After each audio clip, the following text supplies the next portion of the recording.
Good morning, everyone. We'll just give this a couple of minutes for people to come down the Zoom corridors and take their seats, and then we'll get underway.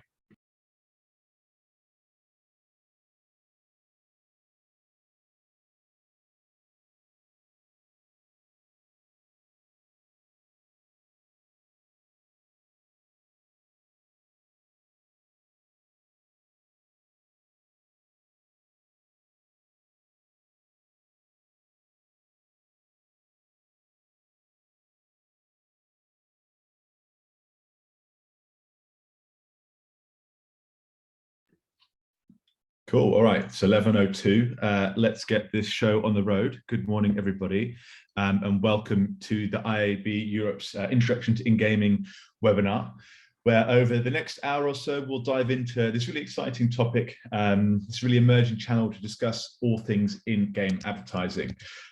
So thanks very much for joining us this morning. For those of you that don't know me, my name is Ryan Martin. I am Program Manager for Global Business Marketing at TikTok Europe. And I'm also the chair of the IAB Europe's Brand Advertising Committee and have the pleasure of moderating today's webinar. So a very good morning to you. And so we've got a great agenda today. First of all, I will share a high-level introduction into a number of the topics that we've covered in depth in the IAB Europe's latest guide to in-gaming. We'll look at the opportunities that this new emerging channel offers and explore the biggest challenges we face in this space. I'll then introduce our panel of industry experts who will further deep dive into how in-gaming is developing and how brands can take advantage of this channel. And as with all our events, this is live, so we do encourage you to post some questions into the Q&A box at the bottom of the screen. And then as we go through the Q&A, we'll start to bring some of those questions to the surface and ask them to our panel.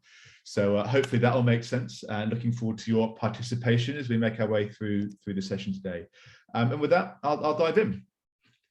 So it's no secret that video games have come a long way since the days of Miss Pac-Man outmaneuvering those pesky ghosts. But today, over 3.1 million people play games globally, often on multiple devices. Nearly 668 million people in Europe now call themselves gamers, including a diverse audience from hardcore esports athletes streaming their every move to casual gamers who enjoy playing during their commute to the office. One of the biggest media habits to be formed during the pandemic appears to be gaming. And unlike many other lockdown activities, it's showing no sign of slowing down as life gets back to normal. Game is no longer such a niche hobby, and the pandemic has only accelerated play, with 8.6 million new gamers in the UK alone picking up the controller in the past year. As we long for human interaction, games have proven to be an invaluable source of connection, driven by console and mobile innovation that bring people together and give brands new opportunities to reach engaged audiences. To help buyers tap into the opportunity that in-gaming brings, IAB Europe's Channels and Formats Task Force, which is part of the Brand Advertising Committee, has created a guide to in-gaming that provides definitions for in-game advertisers, plus insights on how it works, the ad formats that are available, and key considerations and best practices for buyers. It really is a one-stop shop to help you know everything you need. The guide was written by a number of industry experts, some of which we'll be hearing from shortly. It's a fantastic resource for all you need to know. And it also answers key questions such as, what is in-gaming advertising? Who's gaming? What are the various formats available, and what are the opportunities for brands? And what are the various different buying methods? So it really does cover all you need. The guide's free to download from the IAB Europe's website, and a link should now be appearing in the chat box for you to grab yourself a copy. So please do. I think it's really proud of the work that's come out of the committee, so please do look into it. So let's have a quick look at the in-gaming opportunity in Europe today and the potential it provides for brands as explored in the guide. With in-gaming, there's a key opportunity to leverage profile data and the complexity of the gaming universe to reach nearly every audience imaginable. With 57% of EMEA gamers playing on mobile, brands can create meaningful content experiences both in and around the game. Through in-game advertising, brands can reach audiences at the scale with a range of display formats and strategic placements that increase awareness. With so many consumers turning to games for connection, brands also have the opportunity to become interactive, like the games themselves. The opportunity also has the potential to evolve as new technologies come into play. Cloud gaming, for instance, allows gamers to stream and enjoy games in the cloud by playing multiple platforms from anywhere, allowing brands to access a vast variety of users across all platforms.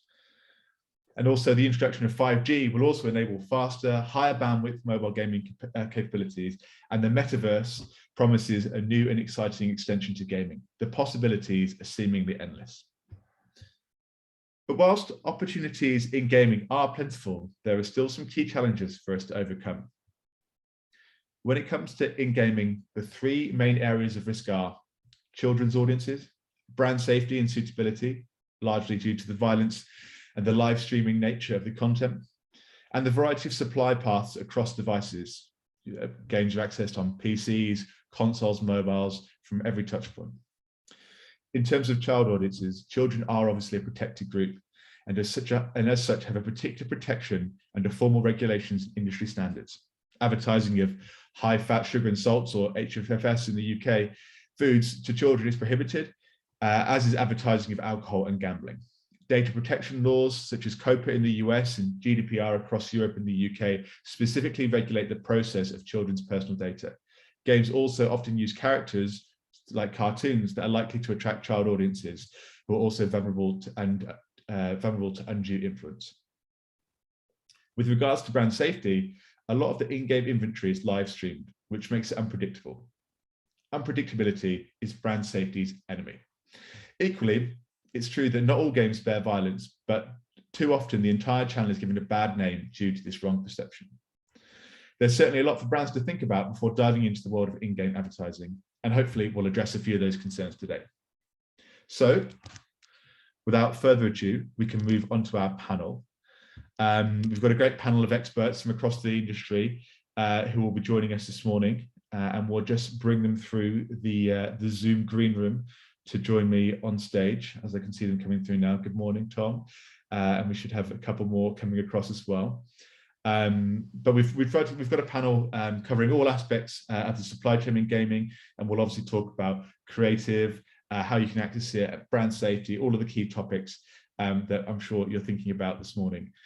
So welcome to our panel, and I'll let them introduce themselves in just a moment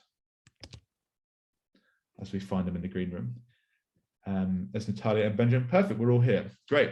So good morning, and I think initially it'd be great for all the panel to introduce themselves. So I'll come to Julia first. If you could introduce yourself and yeah, let the guys know where you're speaking from today. Sure. Hi, everyone. So my name is Julia Rast. I'm based in Amsterdam, and I'm a senior manager at the Global Solutions and Innovation team at Xaxis. And basically what I do is I enable the biggest 15 markets across the globe in emerging solutions such as audio, conversational ads, but also gaming. And within our gaming suite, we have several ad formats such as rewarded video, interactive interstitials, or mini brands, as well as the in-game ads, which we'll be talking a bit more about today. Thanks, Julia. Great to have you with us. Benjamin, over to you. Hi, I'm Benjamin Masse. I oversee the product strategy at Triton Digital. I'm based in London. So Triton, we're focused in online audio, and amongst the different channels connected to our marketplace is all of the games, casuals and console games. Thank you, Ben. Natalia? Hi, everyone. I'm Natalia, VP Marketing at Anzu. Anzu is a global leader in in-game advertising that operates across platforms, mobile, PC, console, and now Roblox. And we literally blend programmatic and dynamic in-game ads that become part of the gameplay. I've been advocating for in-game advertising for 4 years already.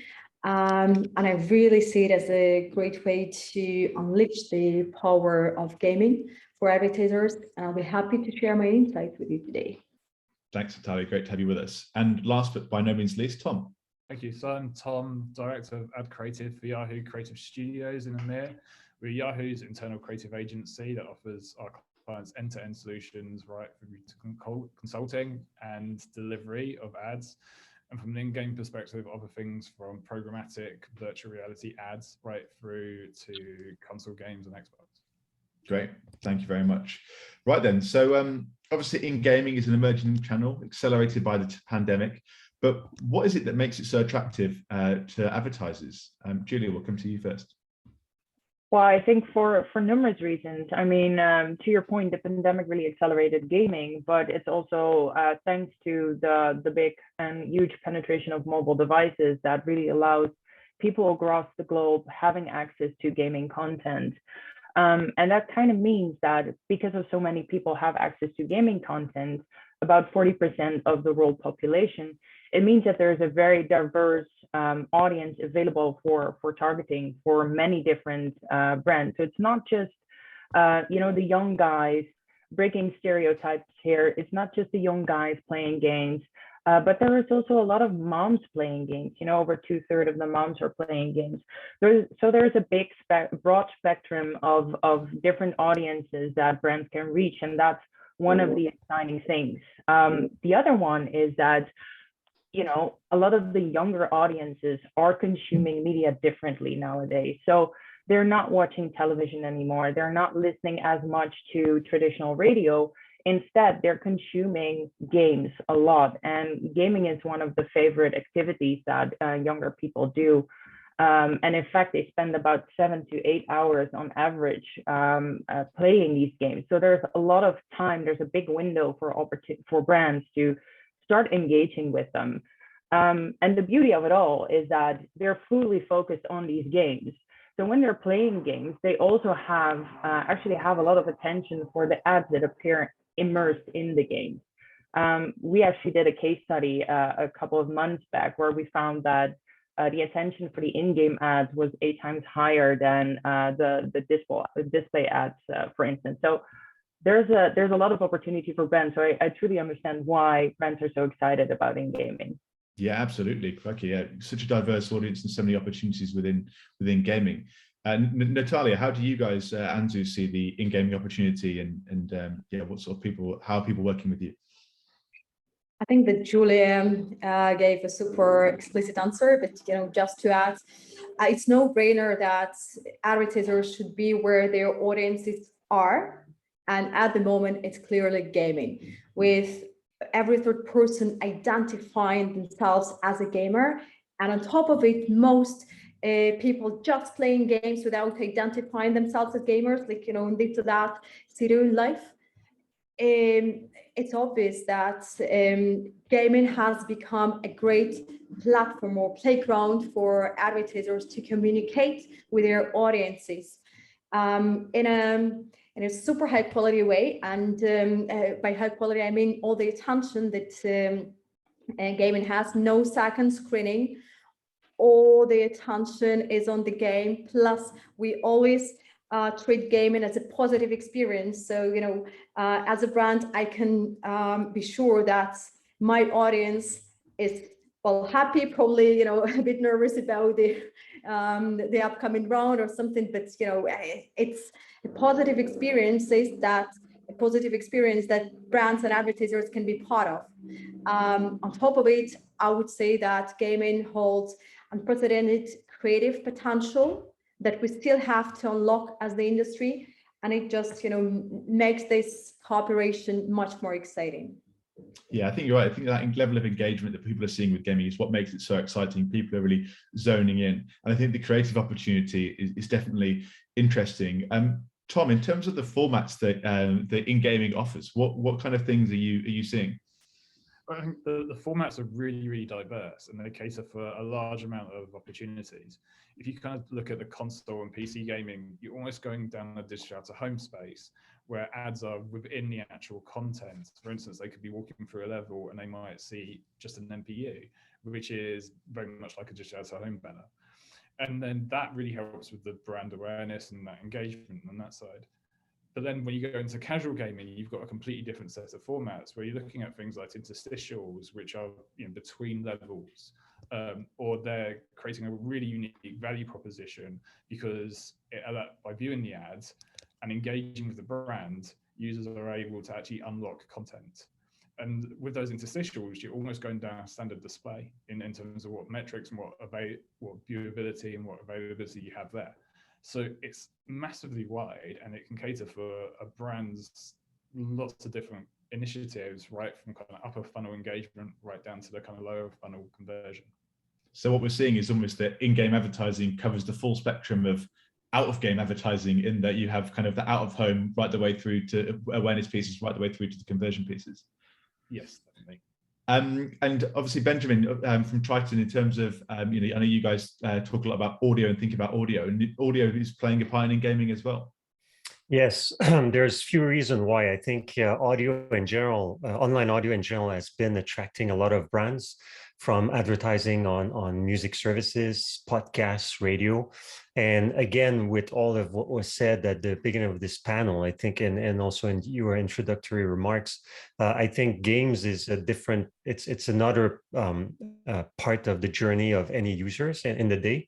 So I think a lot of advertisers advertising on the audio channel wants to touch they want to touch the user in that mindset, because they know that it might be the same user listening to music at some point, but reinforcing the brand message or the go-to action, the call to action inside the game is just a way to have another touch point in the same idea or same strategy of why audio is being used. And I think that was a point which is interesting from Natalia. It's true that there might not be a second screen when someone is playing a game, but the ears are still open. So I think you can then pass some messages while someone is playing. So whether they listen to just music, but if you put some audio ad, it's not interrupting the user experience in terms of gaming, yet it does push the brand awareness. So I think this is one of the key reasons why it does attract buyers and brands. Yeah, I think that makes sense. I think your point there, it's about making things hopefully not too intrusive for gamers and making sure that it fits within the kind of the wider context of the game. Absolutely. Obviously, the IAB Europe's in-gaming guide covers lots of different buying methods. But why is it not possible to buy in-game ads on the open exchange? Julia? I think for a very obvious reason, because if you view a game as a piece of art and you would see the developer as an artist, you would definitely understand why an artist doesn't want to have a lot of people messing up with their artwork. So same with developers, they don't want a lot of ads simultaneously being put in a game, because it will mess up with the experience of the gamer. And that is the least what you want to do as a developer, because the goal is to have as many people enjoy the gameplay, and how people enjoy games is really without any interruption. So therefore, a lot of developers, but also big game titles, have decided not to open up their environment to an open exchange. But on the other hand, there is quite some flexibility in terms of buying. So obviously, you can still buy directly, either with publishers or with game studios. You still have the volumes and the fixed rates that still exist. But the beauty of it is that it's now becoming programmatically available. And there are two ways how you can access programmatically with inventory. The first one is programmatic guaranteed deals. Obviously, it's a bit of a hybrid between the direct buys and the programmatic buys, because what happens is you agree on a certain volume, you agree a rate. The difference is you set it up in your own DSP, and therefore you have some sort of control on your end from the buy side. And then the most efficient one, in my opinion, are the Kpis, for instance, so the private marketplaces, where you basically select a couple of game titles that you would like to target, and you can activate them from your DSP. You don't agree necessarily on volume, but you do agree on a floor rate, for instance, sometimes a fixed rate, but often a floor rate. So you don't have a fixed price, but you can pre-select the game titles that you want to target, and you would only buy the impressions that you want to buy, and therefore there's a lot of flexibility, and I think that's pretty attractive for such an emerging channel as gaming. Absolutely. And Natalia, obviously, you guys have a great relationship with Roblox and the like, and I guess it's for similar reasons that Julia mentioned that. Yep. So in terms of the buying methods, just one important note probably to be made. Anzu does offer like programmatic ads via open exchange, and here, as Julia mentioned, more like high level or top-notch titles.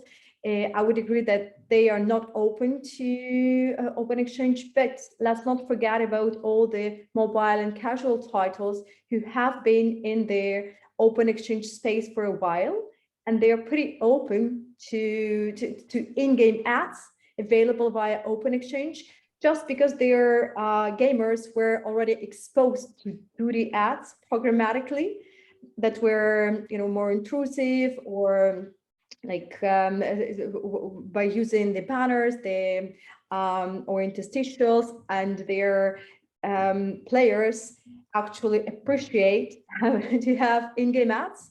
And numerous studies that we had with our publishers showed that the turn rates are lower and engagement rates are higher when they start doing A/B testing. So just one point regarding this, but I do agree that PMP is a powerful way for in-game advertising to thrive, at least on such in such environments as PC and console. Roblox is unique in this regard, and we started and enrolled like the Roblox offering not a long time ago, and Roblox keeps it super intimate now for now, so no programmatic ads, just direct campaigns that are pre-moderated, so they really take it seriously, and for a huge reason, because advertisers communicate with kids, and we really need to take care of their well-being. Absolutely. Tom, from a creative angle, obviously, when we're talking about kind of the awareness piece in game, what sort of creative challenges can you face to make sure we're not interrupting that game experience, and what advice do you give to brands to make sure that they are appearing up, in a way that isn't going to disrupt or distort the gaming experience? I think when you look at the interstitials, so looking at mobile gaming, for instance, this is where kind of industry standards such as the Coalition for Better Ads can come in and actually help us understand where those interstitials should be. So, you don't want a non-skippable interstitial as soon as you open an app, because the user isn't intending to go in there to view an ad. So that's why putting interstitials between levels is really useful, making sure that the user can skip and actively close that so that they've got a way out of it if they do not want to view the ad. At the same time, when we look at actually in-game and console and PC gaming, a lot of that is around best practices. For instance, you wouldn't put a CTA button in a ad, and you'd want to put large logos and little text. So it becomes more natural. And it becomes almost part of the environment that they can still view, and it actually enhances their experience as opposed to detract, and they just see another web banner appear while they're racing a game, for instance. That makes sense. So in terms of when we're looking at in-game advertising, what kind of metrics in KPIs should we be looking for? Benjamin, I'll come to you on this from an audio perspective. What does success look like for audio in gaming? I think it's basically the same as with any other campaigns in audio. A lot of the audio campaigns across the board are really for brand awareness, so upper funnel. So it will measure the effectiveness of a campaign by brand lift studies and analysis. However, I think that in game, a bit like in some music service advertisement, you get a bit more KPIs because you get more insights, whether because the game itself provide extra insights that are not necessarily available via programmatic pipes, or because via the programmatic pipes you get all of the details on the user. So I think it gives a bit more visibility in terms of who consumed the ads or potential conversion. But again, I think the fact that audio is non-intrusive in the in-game experience, there's no real click on banners or whatnot. So it's really still being used as upper funnel tactics. That makes sense. And Natalia, how do you approach measurement for the formats that you offer? I think that Tom already mentioned that we do not allow clicks in in-game advertising, and we really want to make ads blended. So in-game ads for us is 100% brand awareness ads. So we measure and we use the same metrics as you would measure other brand awareness campaigns across media. it would be brand consideration, then like purchase intent and brand awareness, top of mind, all of this, old school metrics that we forgot about for a while after the digital performance marketing appeared. But one thing to note here is that it's the first time when we're talking about brand awareness campaigns in digital spaces. And it's something that advertisers forget about. It's a totally new world for us. And all of us, the entire industry, has to define what metrics will be for a new advertising space, which is gaming. So we can talk about the same metrics, but the way we apply them is completely different, because gaming is not similar to any other digital environments we were used to. And that's something to remember. But that's why I would say that, the same metrics will get totally different benchmarks and use across gaming. I think that's a really valid point, because in a lot of ways, in-game advertising is very similar and replicable to other digital advertising, and even wider than digital, as we've said, with out of home, with the awareness pieces. But there is that nuance that it is in a different environment and is in a closed space. So there's lots of similarities, but lots of differences to be aware of. Julia, in terms of measurement, how do you guys approach it? Have you got do you look at similar things like brand awareness, and are you able to go down the lower funnel metrics as well? Yeah, definitely. So I think if you would go more down the funnel, you would look at different ad formats that would lean itself more for performance. And to echoing what Natalia is saying, it's a new environment, so we really have to get used to what gaming can offer. And in the first case studies that we've provided and also worked together on Anzu with, is that we see that the attention that people pay to ads that are inserted in the game is really high, but attention is a really valid metric that we can actually track across different channels as well. It's just a matter like how do we measure it? So there's a lot to learn still, and a lot to develop, and a lot to decide how we're going to move forward with what key metrics that are going to define what is going to be a success in the gaming space. But definitely from a Xaxis point of view, we obviously have our DSP reporting, but we work very closely with partners such as Anzu to provide brand lift studies, so we can report on things like ad recall, attention to the ad, but also things like what does it do with purchase intent and brand favorability. If you put a brand in a game title that has a really good fit because it suits the game title and it has sharing values, does it really amplify the reach and the share of voice, for instance? So that's definitely an area that we're exploring as well. I think it's a really good point. I think it's that age-old adage of making sure the content is fit for platform and fit for purpose and fit for the objectives you're trying to do. And obviously, Tom, from a creative aspect, I guess that's something that you're always thinking about, making sure that creative is in line with the objective of the client and also the environment that it's going to be appearing in. 100%. Yeah, as I said before, it's making sure that the creative will actually add value, and that, as an example, terms and conditions in an ad unit might appear really, really small. And so that is going to take up some valuable space. And going back to what I said, having a large logo, looking at that, and being able to create an actual kind of value for the user and for the client to get their brand out there. But then equally, you have things like looking at in-game ads and that kind of digital out to home space, because the targeting is so much better than digital out to home, because you can look at age and the language and so forth. It's a much better version. So you can take digital out of home assets and actually get even more value through the targeting in terms of the metrics. That makes sense. And so one thing I know that a lot of people on the call will be kind of thinking about and potentially concerned with when it comes to in-gaming is around brand safety. From your perspectives, how do we ensure that brands are being safe on the platform, and what measures are you taking? Benjamin, I'll come to you first. Yeah, that's a really good question. I think it's actually a difficult one to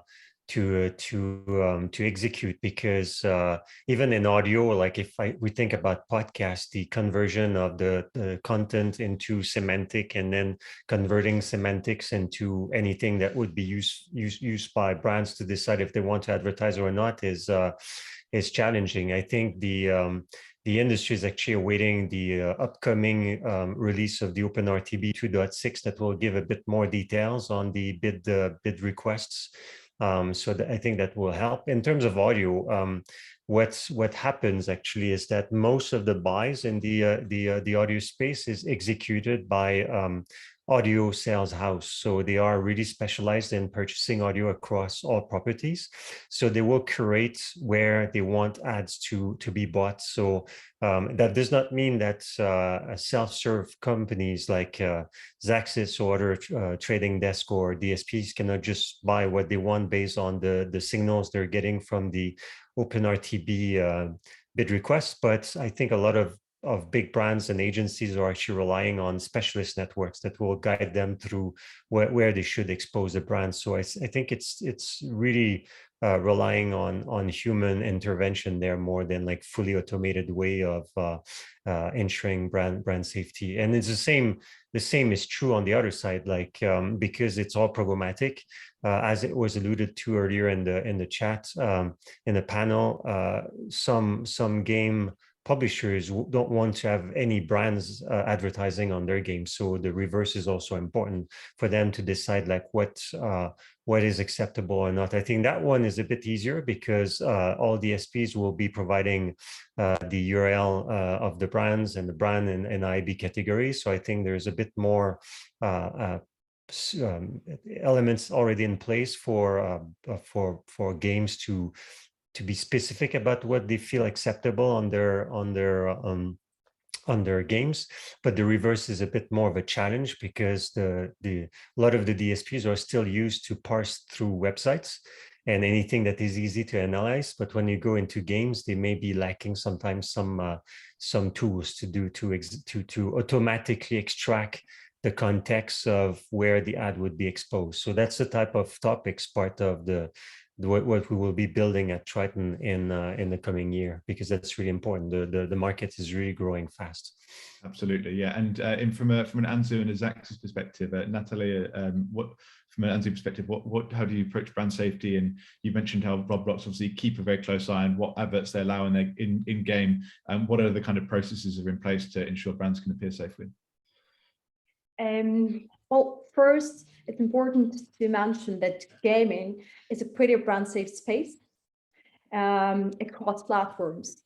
And, that's one thing to keep in mind. I'm sure that brands are already finally aware of it, but Roblox is quite unique in this regard. And I would like to mention the brand safety versus user-generated content issue that has always been a blocker for advertisers. And I think, Ryan, that you mentioned that where there is unpredictability, there is no brand safety, right? That's true, but I do think that we'll need to reconsider this, this point, just because gamers are becoming the new creators. We are switching to the creator economy, and gaming is super connected, and especially platforms like Roblox, Minecraft, and I'm sure more and more to come as the metaverse is coming. All of them are super connected to user-generated content, and advertisers just need to face it. Yeah, we have to live with user-generated content, and gamers are becoming the new creators and becoming the new advertisers. Even, if we're talking about influencers, for example. And that's something to note and something to live with. But just to this point, the way Roblox, for example, treats it is very serious. And I mentioned at the beginning, that they pre-moderate stuff, and they literally approve every ad that goes live on the platform. But that's just something for advertisers to reconsider, that it's fine to have user-generated content. It can be pre-moderated, and it's on us as the industry to make sure that we're on the positive vibe, so to say, and we're on the same page when it comes to advertisers and game developers and the gaming industry. Yeah, I think you're absolutely right on that, especially around that point of live. It's about how risk averse or pro risk brands want to be, because it's where consumers are increasingly going to start to go. And if you want to be in the relevant spaces, then that's where you need to be. Julia, a comment for you around brand safety from a Xaxis perspective. Yeah, I mean, I think like any other digital channel, gaming has some unique risks, but as you've heard, some of them can literally be mitigated. So what Natalia mentioned, like the space, the gaming space is really brand safe, and we can back that up by impression validation and tracking fraudulent traffic, for instance, monitored and measured by third-party trackers from Mode and IAS, for instance. And this is already taking away a lot of the concerns that brands and advertisers have in the space. The other side, and this is touching on Benjamin's point a bit, is that games are very context heavy, and that can pose some risk for clients. And I think, Ryan, in your introduction, you already mentioned there are a couple of risks in gaming for clients, such as children audiences, but to Natalia's point, it's been moderated very thoroughly from the platforms that are actually offering inventory for that are suitable for kids. Like I said, the brand safety thing is something that we're currently exploring, and we have more and more capabilities to ensure that advertisers can serve ads in a brand safe environment. And then the most I think difficult thing is the suitability part, and that's due to violence and the live streaming nature of content and the variety of the supply path across PC, console, and mobile. And again, emphasizing here that it's good to be mindful that the games itself aren't user-generated content, but the interactions that the players have are. And yes, they can be unpredictable, but to Natalia's point again, they are the new creators. So we have to get used to how people behave in that space. And then to the violence point, there's no denying there are games that have violence in it, but that doesn't mean that the entire channel should be seen as violent to your brand, because often violence is used as a way to elevate the story. It's used as a storytelling technique to emphasize what is good and what is bad, and it allows users to really immerse themselves in the gaming environment. And that is something that good games should do. And for us, for marketers, it means that we have to explain how violence works and that it's just a tiny part of the game. And violence itself isn't binary. So there is no such thing as there's either violence or there's no violence. Instead, it sits on a really broad spectrum, because violence is a very complex emotion. But using violence is something that entertainment has been done for centuries. If you look at films and series, for instance, and I think the latest example is a very clear and obvious one, which is the Squid Games, for instance. Brands were finding all sorts of ways to associate themselves with the Squid Games, and while it had really extreme violence in it, same with James Bond, for instance. A little less violence than the Squid Games, but still it had violence in it. And all brands want to be associated with James Bond.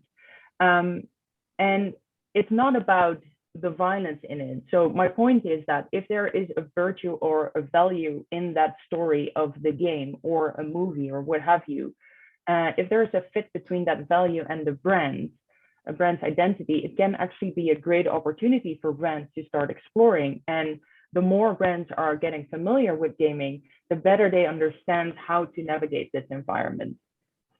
I think that makes sense. It's that congruence of what brands' messages and how they appear in advertising and the environments they do.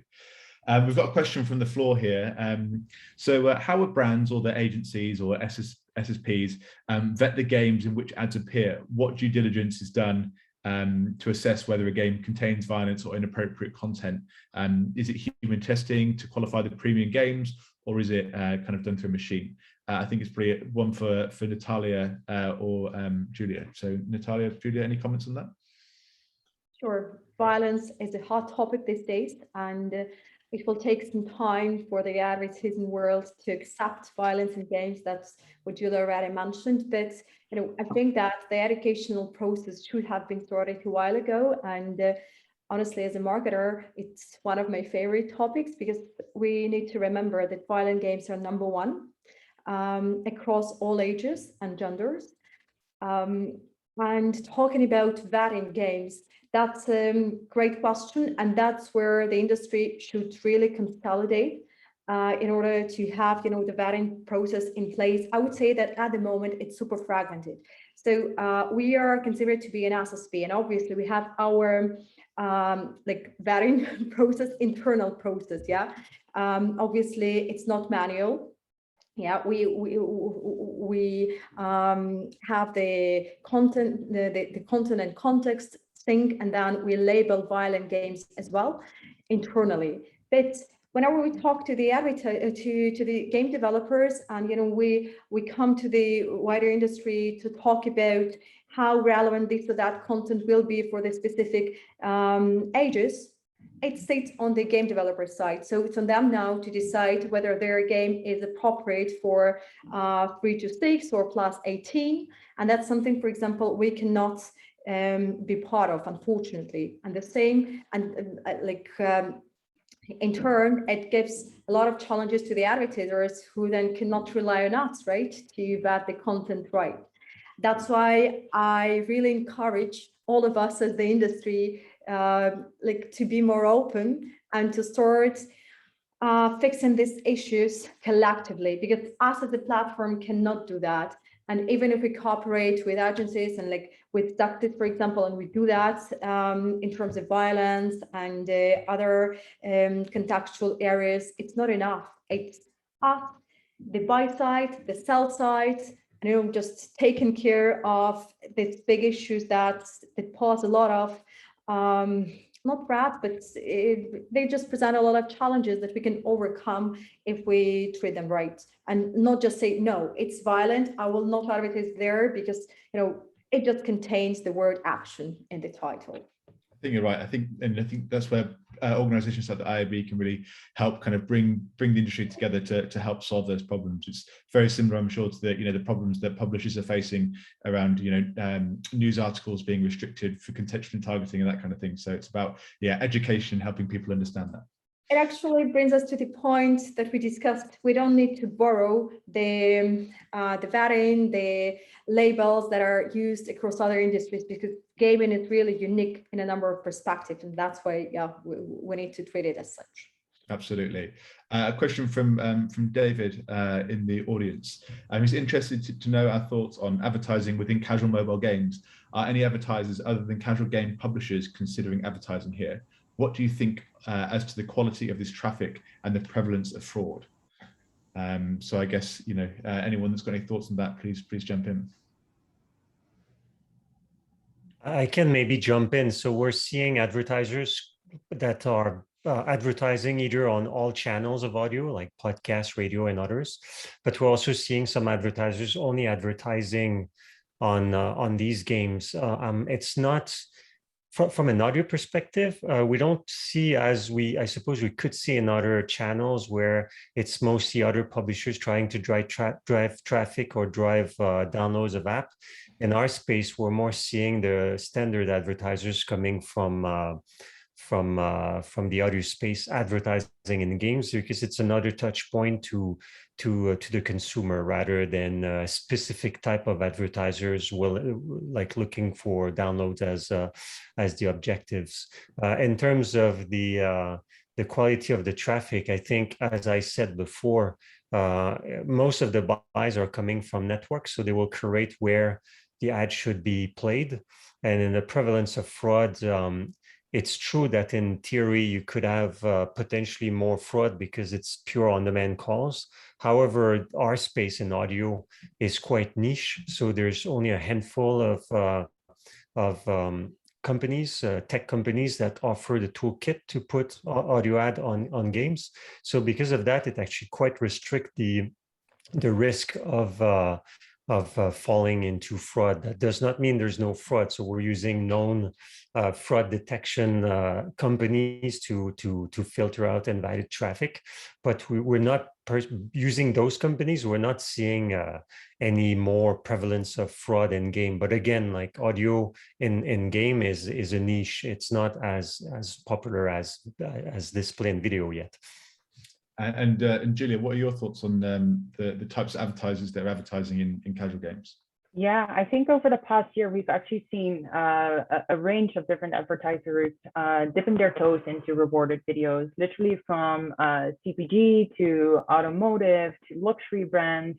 There are all sorts of brands that actually see the value of rewarded video because you can actually very efficiently buy inventory, and it actually performs very well in terms of viewability and view-through rates, for instance. So there's a lot of, it appeals to a lot of advertisers. We actually, to the quality point of the question, we actually had to do quite some work to convince agencies and brands that the inventory is pretty premium itself. And what we do, and this segues into the previous question of app curation, is that we actually have an entirely automated process in place that ensures that we verify whether or not an app is of good quality. So we have 10 steps that we do. We pull data from the App Store, for instance, to check what kind of scoring they have, how many active users they have in the app. But we also do some manual checks, like if you look at the publisher's page, are there contact details? Very basic, but are there contact details? Are they registered? All those type of things we consolidate and we index, and the higher the index on our side, oops, losing my ear here. But the higher the index on our side, the better the score and the more convinced we are actually that an app is brand safe. So we're taking a lot of measures to ensure that our clients only running on brand safe inventory and inventory that is of high quality. Great stuff. And Tom, from a creative perspective and seeing brands appear in kind of casual games, what have you been seeing? So we've seen a lot of brands appear, and we've seen actually brands who would be traditionally advertising in a sport in kind of the real world actually move it into those games in a virtual world as well. So actually it creates that perfect synergy. Not only that, but kind of advertisers are going and started to actually gamify their own ads and create quizzes and kind of actual mini games within their own ads and create full functioning sites.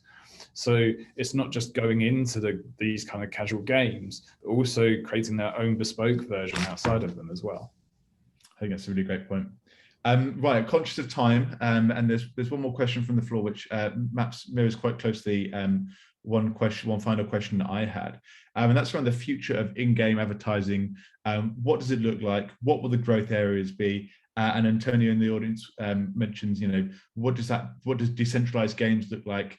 And how does that all fit into place? So a really broad question on the future of gaming, which I'd love to hear kind of from each of you a bit about. We'll come to Benjamin first. All right. So about the decentralized gaming, I think audio is I don't think there's many of those. I am saying that because we rely on toolkits being used by game developers to insert ads. It's not as prevalent as display and video. So we would need to check with the partners we're integrated with, like AudioMob and Zemeho and others, if they provide that toolkits to open source projects or decentralized projects. But in terms of audio, I think audio advertisement in game is really nascent, still really recent. So I think in the next 18 to 24 months, it's simply to see how audio is being adopted as a prime time way of monetizing game. And I think the value of audio is that it is not disrupting the user experience, because it can be in the soundtrack of the game, or could be while you transition from one state to the other without like having a full interruption of a video ad, for instance. And also to just piggyback on another question, it's attract a lot of advertisers which are not game studios promoting their own games. So I think it really opened up the world of advertisement. So for us, it's a simple view in the future is just more audio adoption inside games. Makes sense. Great stuff. And I'll come to Natalia. Talking about the future and decentralized games, I think that they're super connected, and I would say that if we treat this decade as the decade of gaming, then the upcoming year or 2 years will unleash the creative potential of gaming, together with the metaverse rise and the creator economy that go together. And we already started to talk about the creativity that gaming can offer. And I think that it will just thrive with all the creators as known as gamers now. And we'll live in the world of creator economy that will give the rise, together with obviously advertisers who flock into the space, that will give the rise and the birth of tons of custom integrations and eventually the rise of new in-game advertising formats. It's an exciting future. Julia, any thoughts? Yeah, totally. So I like the creative angle, and I think the importance here is that we link in-game ads to the other ad formats that we have in the gaming channel. So it's really important to understand how they interact with each other. So it's something that can happen on the short term, really in identifying what the impact is in each individual ad format. So I think that's a really big focus, as well as how can we link gaming to more mature digital channels, such as digital video and display buying, but also digital out of home, for instance. How do they correlate and what kind of impact factor do they have? So media planners will become more comfortable using audio on their media plans. And when that's gradually happening, I think brands will need to reconsider how they're going to behave in a digital space or in the metaverse, for instance, because what you'll see is that brands will make appearances in the metaverse. So they will have to rethink and re-strategize how they would sound, how they would